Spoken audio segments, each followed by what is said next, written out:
ഈശോ മിശിഹായ്ക്കും സ്തുതിയായിരിക്കട്ടെ. എനിക്കൊരു കാര്യം പറയാനാണ്. കാരണം വെച്ച് കഴിഞ്ഞാൽ ആൾക്കാരെല്ലാം ഓടുക പ്രാർത്ഥിക്കാൻ. എവിടെ പ്രാർത്ഥിക്കാൻ ഓടുന്നത്? എന്തിനാണ് ഓടുന്നത്? ആർക്ക് വേണ്ടി ഓടുന്നു? എന്തിനോടുന്നു? തിരുവചനം മത്തായിയുടെ സുവിശേഷം വളരെ വ്യക്തമായിട്ട് പറയുന്നൊരു കാര്യമുണ്ട്. ഇതാ ക്രിസ്തു ഇവിടെ അല്ലെങ്കിൽ അവിടെ എന്ന് ആരെങ്കിലും പറഞ്ഞാൽ നിങ്ങൾ വിശ്വസിക്കരുത്. കാരണം കള്ളക്രിസ്തുമാരും വ്യാജപ്രവാചകന്മാരും പ്രത്യക്ഷപ്പെടുകയും സാധ്യമെങ്കിൽ തിരഞ്ഞെടുക്കപ്പെട്ടവരെ പോലും വഴിതെറ്റിക്കത്തക്ക വിധം വലിയ അടയാളങ്ങളും അത്ഭുതങ്ങളും കാണിക്കുകയും ചെയ്യും. ഇത് സത്യമല്ലേ?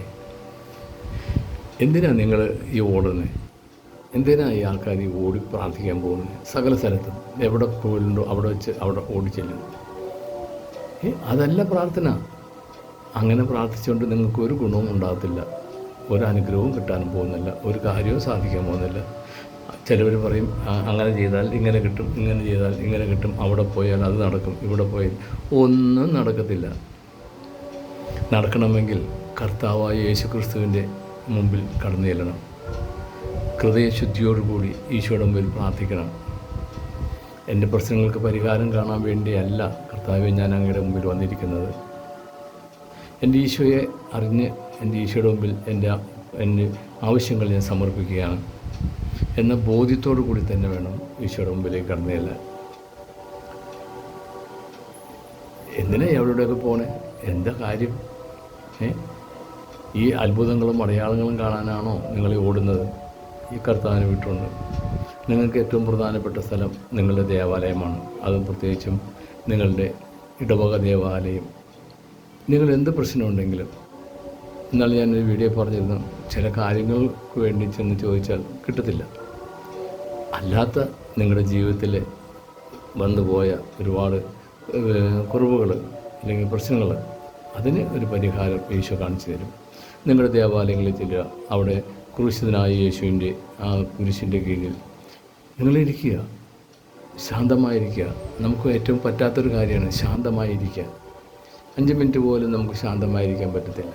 അപ്പോൾ അതെല്ലാം ഉപേക്ഷിച്ചിട്ട് ഒരു 5 മിനിറ്റ്, അരമണിക്കൂർ സമയം ഈശോയുടെ കുരിശിൻ്റെ കീഴിൽ താഴ്മയോടെ ഇരിക്കുക. നിങ്ങളൊന്നും പറയണ്ട. ഈശോ നിങ്ങളുടെ ഹൃദയം മനസ്സിലാക്കും. ഹൃദയം അറിയുന്നവനാണ് ഈശോ. ഈശോ നിങ്ങളുടെ പ്രശ്നങ്ങൾക്ക് പരിഹാരം കാണിച്ച് ഓടി ചെല്ലുമ്പോൾ തന്നെ തരുമെന്ന് ഞാൻ പറയത്തില്ല. അതൊക്കെ ആമയം പറയാൻ വേണ്ടി മാത്രം ആൾക്കാർക്ക് അവർ പറഞ്ഞു തരുന്ന കാര്യങ്ങളാണ്. നിങ്ങളിങ്ങനെ ചെയ്താൽ 10 പ്രാവശ്യം പറഞ്ഞാൽ കാര്യം സാധിക്കും. അപ്പോഴത്തേക്ക് അവന്മാർ ആമയം പറയാൻ തുടങ്ങും. അതല്ല എൻ്റെ ആവശ്യം. എനിക്ക് നിങ്ങളുടെ ആവശ്യങ്ങൾ നടന്നു കിട്ടണം. അതാണ് ഞാൻ പറയുന്നത്. ഈശോയുടെ മുമ്പിൽ സ്വസ്ഥമായി ശാന്തമായി ഒന്നിരിക്കുക. കർത്താവ് പറഞ്ഞല്ലേ, നീ താഴ്മയോടെ എൻ്റെ കരങ്ങളിൽ താഴ്മയോടെ ഇരിക്കുക, തക്ക സമയത്ത് നിന്നെ ഞാൻ ഉയർത്തും. ആ തക്ക സമയത്ത് ഈശോ നിങ്ങളെ ഉയർത്തിരിക്കും. ഇനി നിങ്ങൾക്ക് വേണ്ടി പ്രാർത്ഥിക്കാൻ നിങ്ങൾ വേറെ എങ്ങും പോകണ്ട, വേറെ ആരുടെ അടുത്തും പോകണ്ട. ഈ വചനത്തിൽ ഇപ്പോൾ കേട്ടില്ലേ, നിങ്ങൾ ആരുടെ അടുത്തും പോകണ്ട, ആരോടും പറയുകയും വേണ്ട. മനസ്സിലായില്ലേ? നിങ്ങൾക്ക് പറയാനുള്ളതും നിങ്ങളെ സഹായിക്കാനുള്ളതും നിങ്ങളുടെ ഇടവക വികാരി അച്ഛനാണ്. ആ അച്ഛൻ അതിനാണ് ഇടവക ദേവാലയങ്ങളിൽ ഇരിക്കുന്നത്. ആ അച്ഛനോട് നിങ്ങൾ പറയുക, ആ അച്ഛൻ നിങ്ങൾക്ക് വേണ്ടി പ്രാർത്ഥിക്കും. അത് ഒരു വലിയ മധ്യസ്ഥ പ്രാർത്ഥനയാണ്. വികാരി അച്ഛൻ്റെ പ്രാർത്ഥന എന്ന് പറഞ്ഞാൽ ചെറിയ പ്രാർത്ഥനയല്ല. അങ്ങയുടെ ആരും ആയിക്കോട്ടെ, എന്തും ആയിക്കോട്ടെ. പക്ഷേ അങ്ങയുടെ പ്രാർത്ഥനയ്ക്ക് ഒരുപാട് വിലയുണ്ട് കർത്താവിൻ്റെ മുമ്പിൽ. അതുകൊണ്ട് നിങ്ങൾ ഓടാതെ കണ്ട സ്ഥലങ്ങളിലേക്കെല്ലാം ഓടി നടന്ന് ഒരു കാര്യം നടക്കില്ല. ശാപമാണത്, ശിക്ഷയാണത്. അതിൽ നിന്ന് മാറ്റി നിങ്ങളുടെ ഇടവക പള്ളിയിൽ പോയി നിങ്ങളുടെ പ്രശ്നങ്ങൾക്ക് പരിഹാരം കാണാൻ ഈശോയുടെ മുമ്പിൽ താഴ്മയോടെ ഇരിക്കുക. തക്ക സമയത്ത് ഈശോ നിങ്ങളെ ഉയർത്തും. ഓടരുത്. ഓടിയിട്ട് ഒരു കാര്യമില്ല, എങ്ങും എത്തില്ല.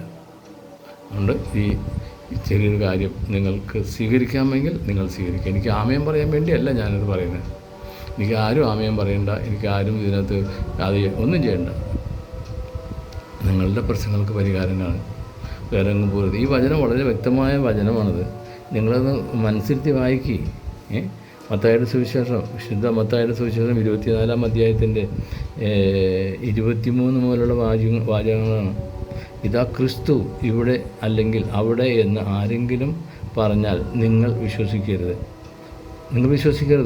അതിലിപ്പോൾ നടക്കണേ. നിങ്ങളെല്ലാം അതെല്ലാം വിശ്വസിച്ചിട്ട് ഓടുകയില്ലേ? അവിടെ തളർവാദ രോഗി നടന്നു, ഇവിടെ കുരുടൻ കാഴ്ച കിട്ടി, അവിടെ ചേർന്ന് കാഴ്ച കിട്ടി, ഇവിടെ ക്യാൻസർ രോഗി സുഖപ്പെടുന്നു എന്ന് വേണ്ട അങ്ങനെ പല പല പല പല അത്ഭുതങ്ങളാണ് നടന്നുകൊണ്ടിരിക്കുന്നത്. അപ്പോൾ നിങ്ങൾ വിശ്വസിക്കരുത്. കാരണം കള്ളക്രിസ്തുമാരും വ്യാജപ്രവാചകന്മാരും പ്രത്യക്ഷപ്പെടുകയും സാധ്യമെങ്കിൽ തിരഞ്ഞെടുക്കപ്പെട്ടവരെ പോലും വഴിതെറ്റിക്കത്തക്ക വിധം വലിയ അടയാളങ്ങളും അത്ഭുതങ്ങളും കാണിക്കുകയും ചെയ്യും. ഇത് നിങ്ങൾ മനസ്സിലാക്കുക. ഇതൊക്കെ നിങ്ങൾ വായിക്കുക, എന്നിട്ട് നിങ്ങൾ ഓടുക. അല്ലാണ്ട് അവിടെ ചെല്ലുമ്പോൾ മാതാവ് അങ്ങനെ ഇല്ല, മാതാവ് അങ്ങനെ ചെയ്യത്തില്ല, മാതാവിന് അങ്ങനെ ചെയ്യാൻ പറ്റത്തില്ല. മാതാവല്ല ചെയ്യണേ. ഒരു മനുഷ്യൻ്റെ ജീവിതത്തിൽ പ്രവർത്തിക്കുന്നത് മാതാവല്ല, ഈശോയാണ്. പരിശുദ്ധമ്മ തന്നെ പറയുന്നില്ലേ, നിങ്ങൾ എന്നോട്, നിങ്ങൾ അവനോട് പറ, അവൻ പറയുന്ന പോലെ ചെയ്യും. പിന്നെ ഇതിന് നിങ്ങൾ ഓടണേ. അവിടെ മാതാവിൻ്റെ നെഞ്ചത്ത് ഒരു ക്ലോക്കൊക്കെ ഫിറ്റ് ചെയ്തിട്ട് എന്തൊക്കെ കോലങ്ങളാണ് മാതാവിനെ വെച്ച് കാണിക്കുന്നത്. അതൊക്കെ തെറ്റാണ്. അതിനകത്തൊന്നും പോകരുത്. നിങ്ങൾക്ക് അറിവില്ലെങ്കിൽ ഇതാ പറഞ്ഞു തരികയാണ്. നിങ്ങൾ പോകാതെ നിങ്ങൾ അതിൽ നിന്നൊക്കെ മാറി കർത്താവായ യേശുവിനോട് കൂടെ ചേർന്ന്, ഈശോയോട് ചേർന്ന് കുരിശിൻ്റെ കീഴിൽ ചെന്നിരിക്കുക, പ്രാർത്ഥിക്കുക. നിങ്ങളുടെ പ്രശ്നങ്ങൾക്ക് കഴിയുന്നതും പരിഹാരം ആയി കിട്ടും. ഈശോ മിശിഹായ്ക്കും സ്തുതിയായിരിക്കട്ടെ.